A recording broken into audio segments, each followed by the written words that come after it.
हरिओम. अवधूत चिंतना श्री गुरुदेव दत्त श्री स्वामी समर्थ. रिलेजियस काकू या आपल्या चॅनलवर तुमचे मनापासून स्वागत करते आणि व्हिडिओला सुरुवात करते. या चॅनलवर तुम्ही नवीन असाल तर लाईक शेअर आणि सबस्क्राईब करायला विसरू नका. कमेंट्समध्ये श्री स्वामी समर्थ लिहा. तुमचे एक लाईक आणि सबस्क्राईब आम्हाला बळ देते.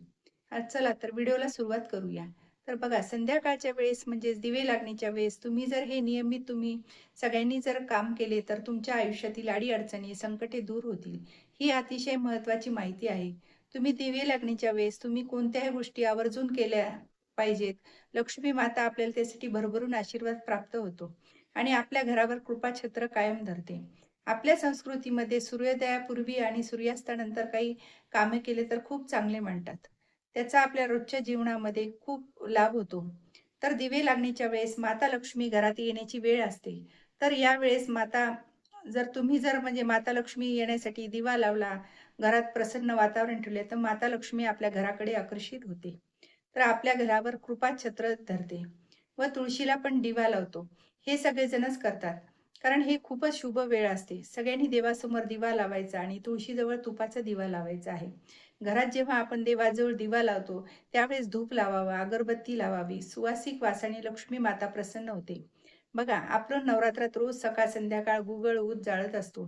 त्याचप्रमाणे तुम्ही जर केलं तर खूपच छान. पण प्रत्येकाला एवढा वेळ नसतो. त्यामुळे तुम्ही दिवे लागण्याच्या वेळेस धूप जरी लावला तरी चालेल. तुमच्या घरात देवासमोर दिवा, धूप, अगरबत्ती लागली तर घरातील नकारात्मक बाहेर निघून जाईल आणि बघा, संध्याकाळच्या वेळेस नकारात्मक जास्त प्रमाणात असते. त्यामुळे आपण घरातील लाईट हे ते लावून ठेवावे, दिवा लावावा व दिवा लावल्याने घर तेजोमय होत असते.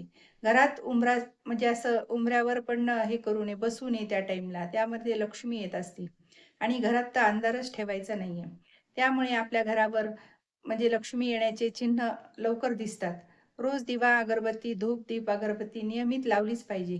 मुलांना घेऊन सोबत तुम्ही शुभंकरोती म्हणा, श्लोक म्हणा, म्हणजेच त्यांना पण पाठ होतील आणि घरातील वातावरण प्रसन्न होईल. दिवे लागण्याच्या वेळेस घरात किरकिर करू नका. अगदी लहान मुले असतील ते त्रास देतात, पण आपण त्यांना थोडं रागवतो, पण त्यावेळेस त्यांना रागवू नका. ती वेळ लक्ष्मी येण्याची असते. त्यामुळे ती खूप प्रसन्न वेळ ठेवावी लागते. आणि आपण जर घरात शांतता वातावरण असलं तर लक्ष्मीलाही चांगलं वाटतं. त्याच्यामुळे ती लक्ष्मी येण्याची वेळ अगदी शांत अशी ठेवायला पाहिजे. या टाईमला तुम्ही रामरक्षा, हनुमान चालीसा लावा. तुम्हाला येत असेल किंवा समजा नसेल येत किंवा तुम्ही मोबाईलवरही लावून ऐकू शकता आणि तुम्ही घरातील समजा कामात व्यस्त असाल, त्यामुळे तुम्ही मोबाईल लावून ठेवून ऐकू शकता. घरातील त्यामुळे वातावरण छान होईल. घरात त्यांचे चांगले स्पंदनं तयार होतील आणि दिवे लागण्याच्या वेळेस जर तुमच्या घरात कोणी आले असेल, तर त्यांना तुम्ही बोलून त्यांना पाणी वगैरे विचारावे आणि दारावर जर कोणी गरीब लोक मागायला काही आले असतील, तर त्यांना किमान जेवणाचं काही दान द्यावे. त्यामुळे ह्या गोष्टी तुम्ही केल्या तर लक्ष्मी माता आपल्यावर प्रसन्न होते. आणि दिवे लागण्याच्या वेळेस शक्यतो आपण घरात म्हणजे असं प्रसन्नच वातावरण ठेवायचं आहे. आलेल्या लोकांचा मान सन्मान करावा घरात. पण काही गोष्टी दिवे लागण्याच्या वेळेस करू नयेत. ते तुम्ही म्हणजे घराचे दार लावू नये. दारासमोर चप्पल बूट ठेवू नये. लक्ष्मी येण्याची वेळ असते. तुम्ही अंथरुणावर पडून राहू नये. जर कोणी आजारी असेल ती गोष्ट वेगळी, पण नुसते लोळत राहणे हे चांगले नाहीये. दिवे लागण्याच्या वेळेस केस मोकळे ठेवू नये. हे पण करू नका.